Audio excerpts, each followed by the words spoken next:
Сәлем достар, бүгін сіздермен заливной пирог жасаймыз. Мен бетіне алма қойдым, сіздер кез келген жеміс қойсаңыздар болады. Ең алдымен ұнға сары майды турап алып, қолмен жақсылап араластырамыз.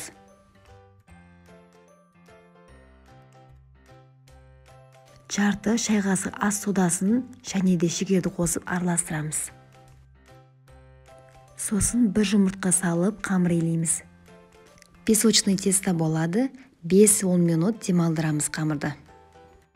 Заливкасын дайындаймыз, ол үшін қаймаққа 33%-дан жоғары сливки, шекер және кукуруз крахмалын қосамыз.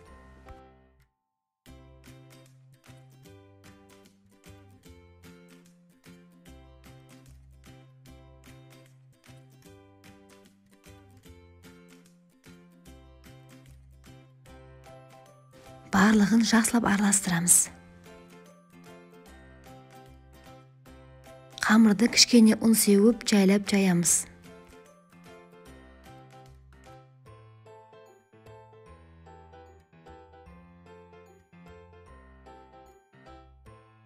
Оқтауға орап, жаймендеп формаға салып аламыз.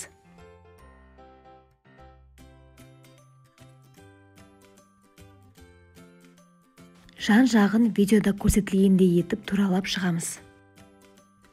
Алманы алдын ала ашып турап алу керек. Заливканы құйып, бетіне алмаларды қойып шығамыз.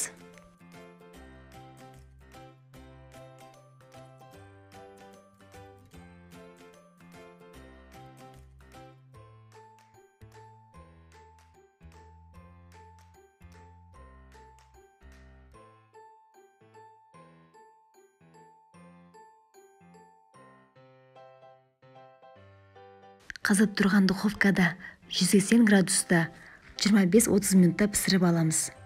Біздің пирог дайын, дәмі өте ерекше, жұмсақ болып шықты. Жасап көріңіздер, сіздерге ұнайтынына сенімдімін.